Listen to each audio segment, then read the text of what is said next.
Hello friends, வணக்கம் and welcome back to the channel. இன்னைக்கு நம்மளோட சேனல்ல நீங்க பார்க்க போறது பொட்டேட்டோ பின்வீல். இது எப்படி செய்யறதுன்னு பார்க்கலாம். வாங்க வீடியோக்குள்ள போலாம்.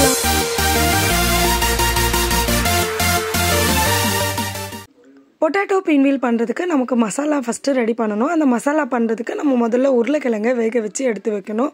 உருளைக்கிழங்கை வேக வைக்கிறதுக்கு மண்ணெல்லாம் தேய்ச்சி கழுவி எடுத்துட்டு ரெண்டா கட் பண்ணிட்டு ஒரு குக்கர்ல போட்டு தேவையான அளவுக்கு தண்ணி வெச்சுக்கோங்க. கூடவே உப்பும் போட்டுக்கலாம். இது நல்லா வேக வைக்கிறதுக்கு 3 ல இருந்து 4 விசில் வெச்சுக்கோங்க. நல்லா வெந்ததுக்கு அப்புறமா தோலை உரிச்சிட்டு மசிச்சு எடுத்து வெச்சுக்கலாம். மசிச்சு வச்ச உருளைக்கிழங்குல 2 வெங்காயம் குட்டி குட்டியா கட் பண்ணி போட்டுக்கோங்க. 2 பச்சை மிளகாய் போட்டுக்கோங்க. ஒரு கைப்பிடி அளவுக்கு கொத்தமல்லியை குட்டி குட்டியா நறுக்கி போட்டுக்கலாம். இது கூடவே 1/4 ஸ்பூன் அளவுக்கு மஞ்சத்தூள், 1 ஸ்பூன் அளவுக்கு மிளகாய்த்தூள், இன்னொரு ஸ்பூன் அளவுக்கு கரம் மசாலா தூள், 1/2 ஸ்பூன் அளவுக்கு சீரகத்தூள், 1 ஸ்பூன் அளவுக்கு ஆரிகானோ. இது எல்லாத்தையும் சேர்த்துட்டு டேஸ்ட்டுக்கு கொஞ்சமா உப்பும் போட்டுக்கோங்க. உப்பு சப்பாத்தி மாவுலையும் போட போறோம். ஸோ இதுல ஒரு 3/4 பங்குல நீங்க உப்பு போட்டுக்கோங்க. இதுக்கப்புறம் நம்ம சப்பாத்தி மாவு தேய்க்க போறோம். சப்பாத்தி மாவுல தயிர், உப்பு, கொஞ்சமா சக்கரை போட்டுக்கோங்க. தண்ணி வச்சு நல்லா சப்பாத்தி மாவை பிசைஞ்சிட்டு ஒரு 1/2 hour ஊற வச்சு எடுத்து வச்சுட்டு அதுக்கப்புறமா சப்பாத்தி மாவை திரட்டிக்கோங்க.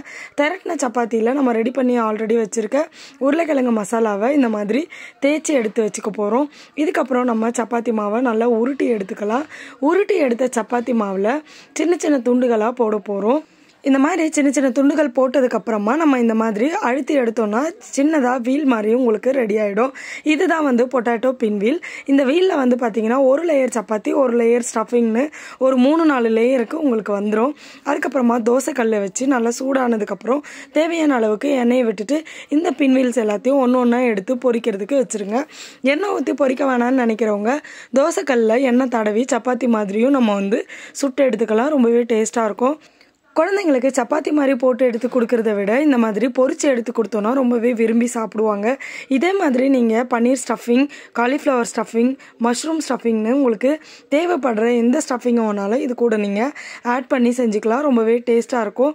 இல்லை வெறும் வெஜிடபிள் ஸ்டஃபிங் வேணும்னாலும் அந்த மாதிரியும் நீங்கள் எடுத்துக்கலாம். கண்டிப்பாக குழந்தைங்களோட டிஃபன் பாக்ஸ் காலியாக வரும். இது கூடவே டொமேட்டோ கெச்சப் வச்சு சாப்பிட்டா இன்னுமே நல்லாயிருக்கும். அடுத்த வீடியோவில் சந்திக்கலாம். பாய்.